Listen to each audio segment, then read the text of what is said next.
Class आज हम start करेंगे फिज़िक्स का lecture number 3 that is base quantities.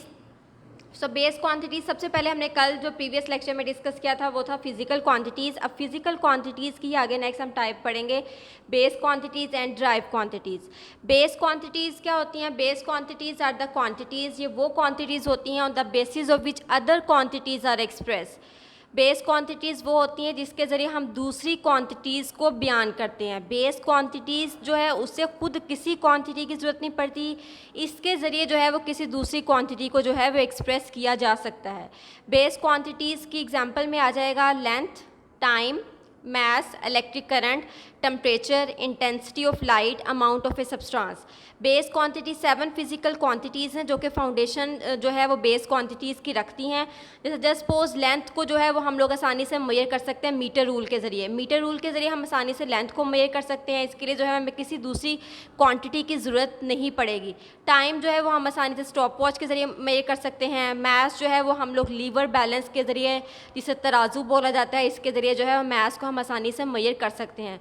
Base quantity simple ये ऐसी क्वांटिटी है जिसको किसी भी किस्म की दूसरी क्वांटिटी की ज़रूरत नहीं पड़ती, बल्कि जो है दूसरी क्वांटिटीज़ को जो है वो बेस क्वांटिटीज़ की ज़रूरत पड़ती है। नेक्स्ट जो है वो क्वांटिटी है that is called drive quantities.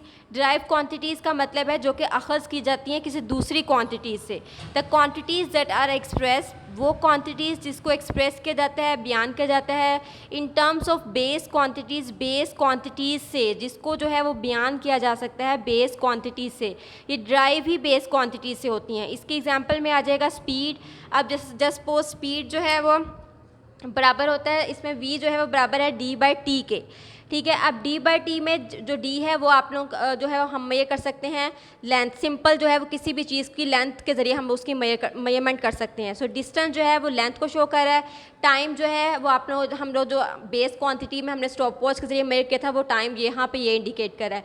It means कि ड्राइव क्वांटिटीज़ में हमने लेंथ भी ली है इसके और इसकी रेशो में, और हमने इसमें टाइम भी लिया है। सो ड्राइव क्वांटिटीज़ को जो है वो बेस क्वांटिटीज़ के ज़रिए जो है वो हमने अखज़ किया है। इसकी सेकेंड एग्जांपल में फोर्स आ जाएगा। जैसे फोर्स जो है वो बराबर होती है F=ma।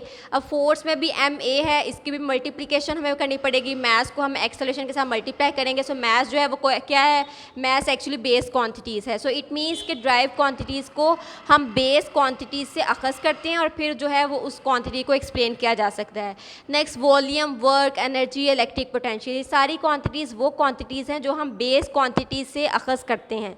नेक्स्ट जो है हमारा टॉपिक है international system of units. International system of units ये है कि वंस ए स्टैंडर्ड, किसी भी सिस्टम को डिस्क्राइब करने के लिए यूनिट की ज़रूरत पड़ती है। जब तक यूनिट नहीं होगा हम किसी भी सिस्टम को डिस्क्राइब नहीं कर सकते। वंस ए स्टैंडर्ड, जब हम एक दफ़ा किसी भी चीज़ का मयार जो है वो सेटअप कर लेते हैं फॉर ए क्वांटिटी, किसी भी क्वांटिटी के लिए जब हम एक मयार को सेट कर लेते हैं दैट इज़ यूनिट। जब हम यूनिट को सेट कर लेते हैं that it can be express in terms of that standard, तो हम फिर उस मयार के अकॉर्डिंगली उस चीज़ को बयान करते हैं। हमें किसी भी चीज़ का पहले स्टैंडर्ड सेट करना पड़ता है, फिर हम उस क्वांटिटी को उस स्टैंडर्ड के अकॉर्डिंगली जो है वो बयान करते हैं, उसको बोला जाता है यूनिट। 11th जनरल कॉन्फ्रेंस जो है वो मुनक्कद हुई पेरिस में इन 1960 में। उसने जो है वो मुतारिफ़ करवाया system that is called international system of unit. अब इसकी सिंपल एग्जांपल जो है वो ये है कि अगर हम लोग 5 kg, अगर हम मिल्क की बात करते हैं, अगर हम 5 kg हमने मिल्क लिया है तो यहाँ पे जो है 5 kg, जब तक हम लोग उसके साथ यूनिट नहीं लगाएंगे तब तक वो 5 जो है वो किसी भी चीज़ को बयान नहीं करेगा। 5 kg जो है यूनिट जो है वो किसी भी चीज़ को आइडेंटिफाई करेगा कि हमें किस चीज़ की कितनी रिक्वायरमेंट हमें चाहिए।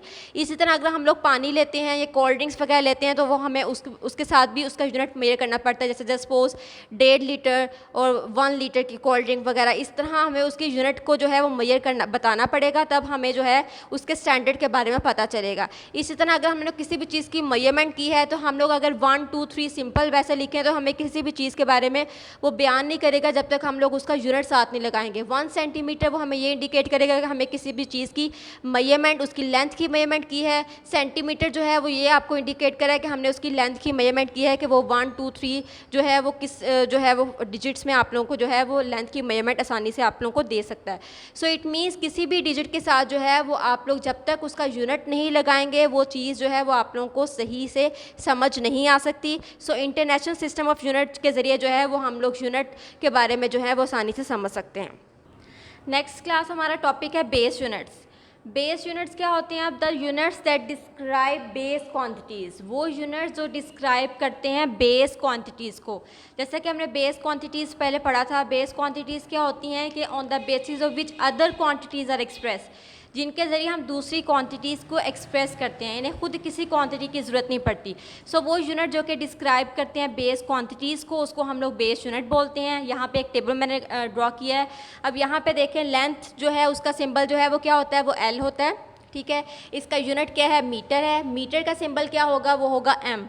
यहाँ पे मैस है, ठीक है। मैस का जो सिंबल है वो है एम, और इसका यूनिट जो है वो किलोग्राम्स है, और इसका सिंबल जो है वो केजी है। टाइम है, इसका सिंबल टी है, स्मॉल टी, और इसका जो यूनिट है वो है सेकंड, और इसका सिंबल जो है वो है स्मॉल एस। इलेक्ट्रिक करंट है, इसका सिंबल जो है वो आई है, और इसका यूनिट जो है वो एम्पियर है, और इसका सिंबल जो है वो कैपिटल ए है। इंटेंसिटी ऑफ लाइट है, इसका सिंबल एल है, और इसका यूनिट जो है वो कैंडेला है, सिंबल जो है वो उसका सी डी है। टेम्परेचर जो है उसको हम लोग कैपिटल टी के साथ रिप्रेजेंट करते हैं, टाइम को हम स्मॉल टी के साथ करते हैं, टेम्परेचर को कैपिटल टी के साथ करते हैं। इन दोनों में मोस्टली कन्फ्यूजन होती है। और इसके बाद नेक्स्ट इसका जो यूनिट है टेम्परेचर का वो केल्विन है, और इसका सिंबल जो है वो कैपिटल के है। अमाउंट ऑफ सब्सटेंस, इसका सिंबल जो है वो एन है, और इसका जो यूनिट है वो मोल है, और इसकी जो रिप्रेजेंटेशन है वो है MOL मोल। इसको हम लोग सिंबल इस फॉर्म में हम लोग इसको रिप्रेजेंट करते हैं। पहले जो है, अभी मज़ीद इन्वेंशन साइंस में नहीं हुई थी, तो पहले जब हम यूनिट लिखते थे हम लोग पूरे स्पेलिंग्स के साथ जो है वो लिखा करते थे। लेकिन अब ऐसा एक उसमें साइंस में मज़ीद मॉडिफिकेशन होने की वजह से हम लोग जितने भी यूनिट्स यहाँ पे हमने लिखे हैं पूरे स्पेलिंग के साथ, अब हम लोग उसको उसकी एब्रीवेशंस के थ्रू जो है वो रिप्रेजेंट करते हैं। सो एब्रीवेशन के थ्रू जो है वो किसी भी चीज़ को एक्सप्लेन करना जो है वो ज़्यादा आसान होता है। नेक्स्ट जो है वो है ड्राइव यूनिट। ड्राइव यूनिट क्या होते हैं? Unit use to measure drive quantities, वो यूनिट जो कि इस्तेमाल किए जाते हैं ड्राइव क्वांटिटीज़ को मेजर करने के लिए। अब इसका भी एक टेबल है, इसमें क्या है? सबसे पहले स्पीड है, स्पीड का सिंबल जो है वो क्या होगा? v है। इसका यूनिट जो है वो मीटर पर सेकंड है, और इसका सिंबल मीटर पर सेकंड, इस फॉर्म में इसको लिखा जाता है। एक्सेलरेशन है, इसका सिंबल स्मॉल a है, और इसका यूनिट जो है वो है मीटर पर सेकंड, और इसका जो सिंबल है वो मीटर पर सेकंड स्क्वायर है। वॉल्यूम, इसका सिंबल कैपिटल V है, और इसका जो यूनिट है वो क्यूबिक मीटर है, और इसका सिंबल मीटर क्यूब है। उसके बाद नेक्स्ट फोर्स है। फोर्स का सिंबल कैपिटल F है, और इसका जो यूनिट है वो न्यूटन है। न्यूटन को हम लोग जो है वो सिंबल में लेते हैं N, और या किलोग्राम मीटर पर सेकंड स्क्वायर, ये दोनों जो है वो न्यूटन के ही यूनिट हैं। उसके बाद नेक्स्ट चार्ज है। चार्ज को हम का सिंबल जो है वो कैपिटल Q है, और इसका जो यूनिट है वो है कूलम है, और इसका सिंबल जो है इसको C या जो है वो AS की फॉर्म में लिखा जाता है। A stands for ampere and S stands for seconds.